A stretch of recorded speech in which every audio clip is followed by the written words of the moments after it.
Hello everyone, welcome to विंदी Ayurveda classes. आज हम गोविंद पारिक सीरीज का 20th पेज पढ़ने वाले हैं। ओके, इससे पहले हम 19 पेज तक कंप्लीट कर चुके।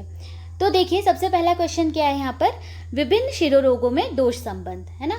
तो सबसे पहले आप ऐसे टेबल बना लीजिए, है ना। सुश्रुत जी अकॉर्डिंग, चरक जी अकॉर्डिंग और वांग भट्ट जी अकॉर्डिंग देखते हैं हम। तो में ही सुश्रुत जी ने त्रिदोष बोला है, ठीक है, तो ये याद रहेगा।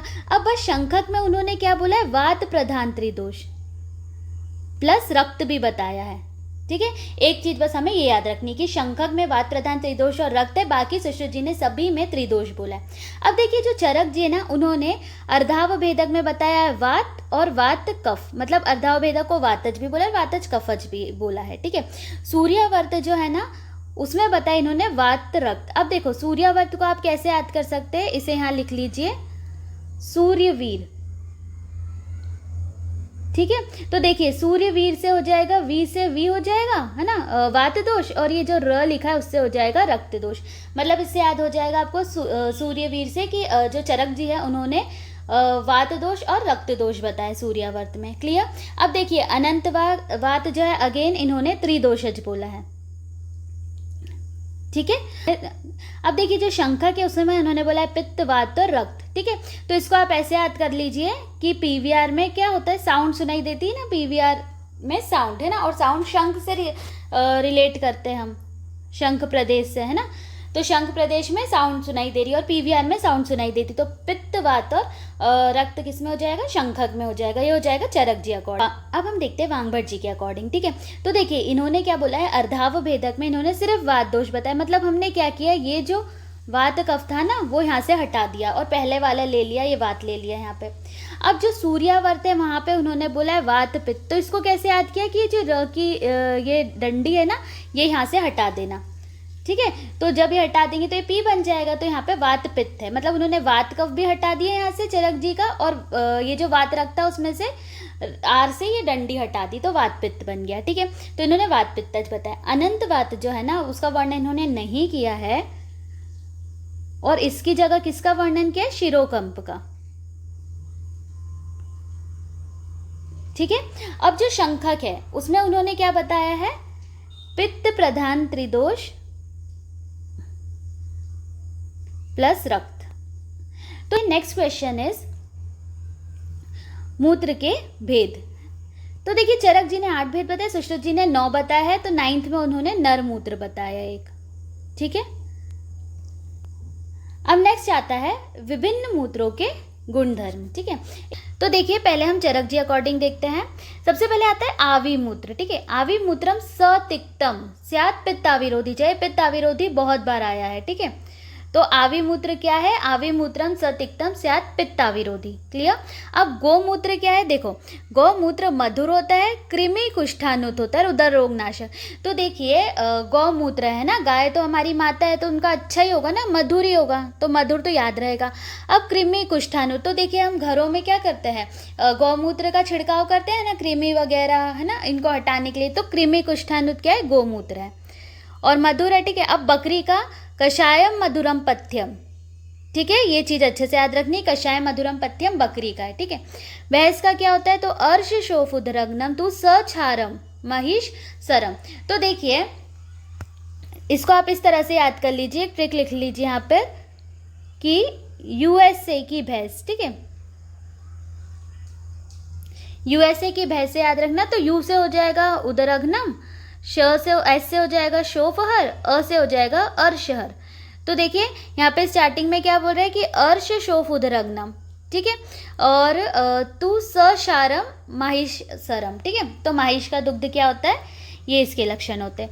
अब हाथी का पढ़ते तो हस्तिकम लवणम मूत्रम, ठीक है, लवण मूत्र होता है और ये भी कृमि कुष्ठानुत है, ठीक है। देखो, हाथी का भी कृमि कुष्ठर होता है, गौमूत्र भी कृमि कुष्ठर होता है।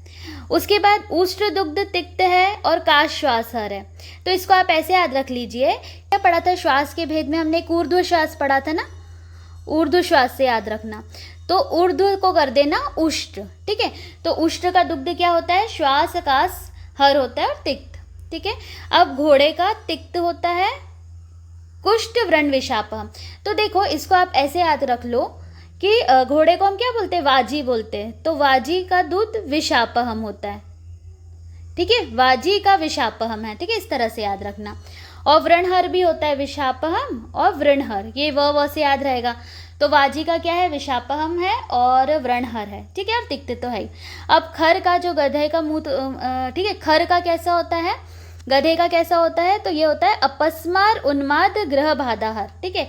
तो खर मतलब क्या होता है, गधा होता है ना, तो गधे से आपको रिलेट कर लेना है अपस्मार उन्माद, ये सारी चीजें तो याद रहेगा कि खर का मूत्र है अपस्मार उन्माद ग्रह बाधाहर। क्लियर। अब हम देखते हैं सुश्रुत जी अकॉर्डिंग। तो सुश्रुत जी ने बोला है घोड़े और गधे का मनोरोग में उपयोग होता है, ठीक है। इन्होंने क्या बोला था, चरक जी ने सिर्फ खर का बोला था ना, यहाँ पे देखिए उन्होंने वाजी का भी बोल दिया कि घोड़े का गधी का दोनों का, घोड़ी का गधी का दोनों का मूत्र मनोरोग में उपयोगी है। ऊटनी का उन्माद में, ऊ से याद रहेगा। हस्तिनी का क्षार कर्मार्थ कुष्ठ क्लास में उपयोगी होता है। क्लियर। और गधी का मूत्र गर्विश में, है ना, गधी का गर्विश, ऊटनी का उन्माद, ठीक है, ये दो तो अच्छे से याद हो रहे हैं हमें। यहाँ घोड़ी का और गधी का भी अच्छे से याद हो रहा है मनोरोग में, ठीक है, एक हस्ती का हमें याद रखना है। क्लियर। तो ये चरक जी और सुश्रुत जी अकॉर्डिंग विभिन्न मूत्रों के गुणधर्म थे। अब देखिए नेक्स्ट क्वेश्चन आता है हमारा अजीन के बारे में, ठीक है।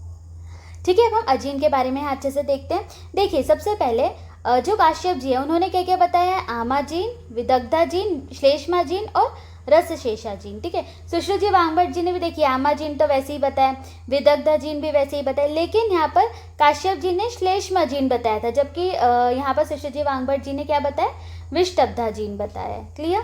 और रसशेषाजीन भी दोनों ने बताया, काश्यप जी ने भी बताया और सुश्रुत जी वांगभट्ट जी ने भी बताया।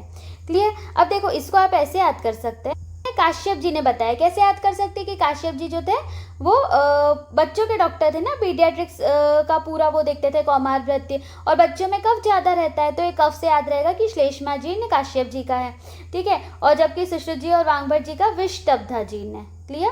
तो ये एक चीज़ तो याद होनी चाहिए। उसके बाद हम इनकी चिकित्सा देखते हैं। अब देखो आमाजीन में क्या बोल रहे हैं, वो आम का उद्धरण कर रहे हैं, मतलब इनने नाम से ही चिकित्सा बताई है।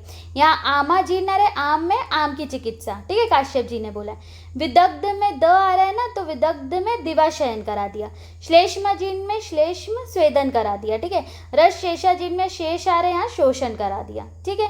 तो ये नाम से आपको याद रहेगी, लेकिन सुश्रुत जी वांगभट्ट जी का ऐसा नहीं है। इन्होंने आमाजीन में आम में क्या करने को बोला है, लंघन, फिर विदग्धाजीन में वमन है। क्लियर। फिर विष्टब्धाजीन में दोनों ने ही स्वेदन बताया है, और रसशेषाजीन में इनका शयन है, जबकि इनका क्या है, शोषण है। क्लियर, काश्यप जी का। तो इस तरह से अजीन का आपको याद रखना है। ओके, तो इस तरह से पेज नंबर 20 हमने कंप्लीट किया। I hope you liked it. Do like, share and subscribe. Thank you.